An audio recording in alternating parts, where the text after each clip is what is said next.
Bismillahirrahmanirrahim. Assalamualaikum warahmatullahi wabarakatuh. Alhamdulillahirabbil alamin wassalatu wassalamu ala Rasulillah. Allahumma alimna ma yanfa'una wanfa'na bima 'allamtana wa zidna ilma.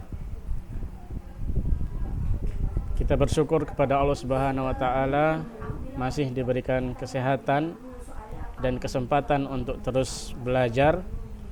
Dan kembali bersama saya Irfandi Amiruddin dalam pelajaran Nahwu 2 untuk kelas 9. Dan pembelajaran kita hari ini tentang al-ismu al-mu'talu al-akhiru, yaitu isim yang huruf terakhirnya berpenyakit. Sebelum kita masuk ke kaidah, perlu saya sampaikan tentang apa sih itu isim mu'tal akhir atau isim yang huruf terakhirnya berpenyakit. Isim yang berpenyakit huruf terakhirnya atau kita istilahkan isim mu'tal akhir adalah isim yang huruf terakhirnya salah satu dari huruf penyakit, yaitu alif, ya, dan waw. Kalau disingkat jadi ayu. Jadi ayu itu adalah penyakit. Nah, isim mu'tal akhir ini terbagi menjadi dua dalam pembahasan ini. Yang pertama adalah al-maksur, yaitu isim yang berakhir alif. Yang kedua adalah al-mangkus, yaitu isim yang berakhir huruf ya.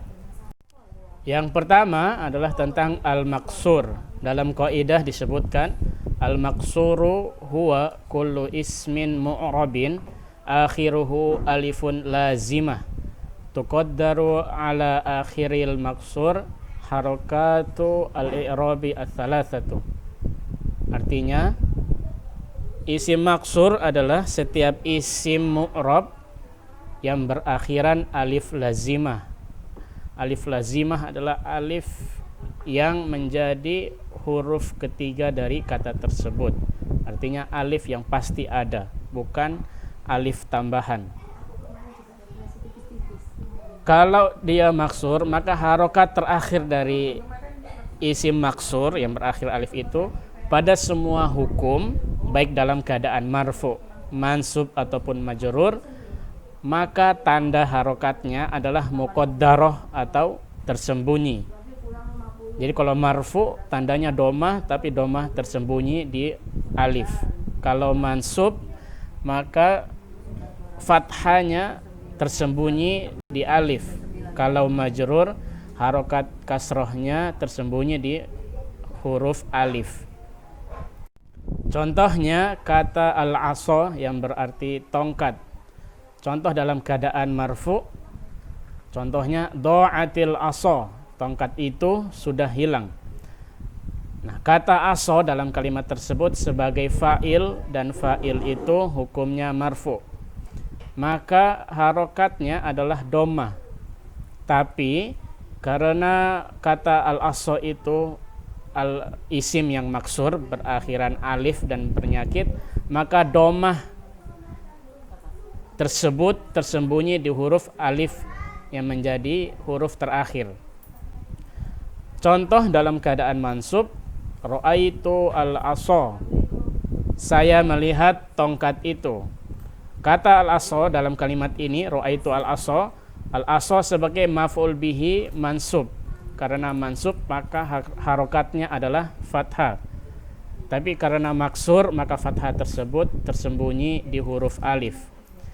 Kemudian contoh dalam keadaan majrur, marartu bil asa, saya melewati tongkat itu. Kata al-asa adalah isim majrur, maka harokatnya adalah kasroh. Tapi karena maksur maka kasroh tersebut tersembunyi di huruf alif. Yang kedua adalah al-mangkus.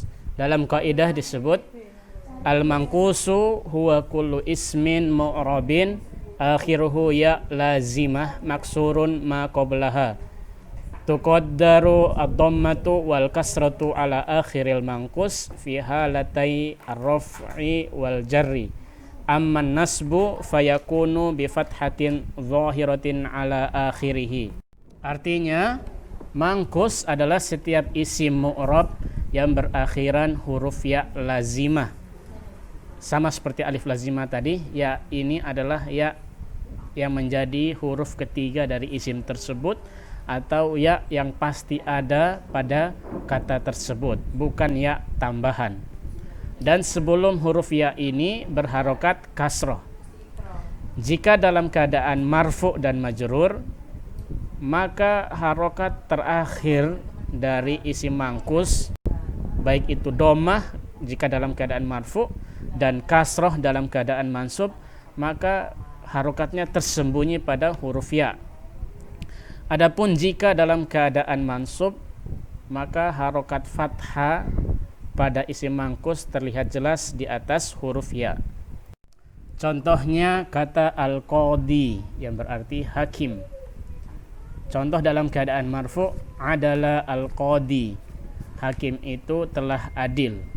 Kata al-qadi dalam kalimat tersebut sebagai fa'il, dan fa'il itu hukumnya marfu. Karena hukumnya marfu, maka seharusnya harokatnya adalah domah. Tapi karena mangkus, maka domah tersebut tersembunyi pada huruf ya. Jadi kita tidak membaca adalah al-qadiyu, tapi kita membiarkan harokat domah terakhir tersebut tersembunyi pada huruf ya. Jadi kita cuman membaca adalah al-qadi. Contoh dalam keadaan mansub, nahtarimu al-qadiyah, kami memuliakan hakim itu. Kata al-qadiyah sebagai maf'ul bihi mansub, maka harokatnya adalah fathah karena mansub. Nah, karena mansub namun tetap dibaca dengan jelas di atas ya, jadi kita tetap baca al-qadiyah. Contoh dalam keadaan majrur, nazartu ilal qadi, saya melihat hakim itu. Kata al-qadi sebagai isim majrur, dan majrur harokatnya adalah kasroh, tapi karena mangkus maka kasroh tersebut tersembunyi pada huruf ya, ilal qadi. Jadi kita tidak membaca ilal qadiyi, tapi kita membiarkan harokat kasroh pada ya itu tersembunyi. Terima kasih atas perhatian anak-anak semuanya. Cukup sampai di sini pembelajaran kita pada pertemuan kali ini. Jika ada yang ingin ditanyakan, bisa langsung melalui WA secara pribadi kepada saya. Billail hidayah wa taufik. Assalamualaikum warahmatullahi wabarakatuh.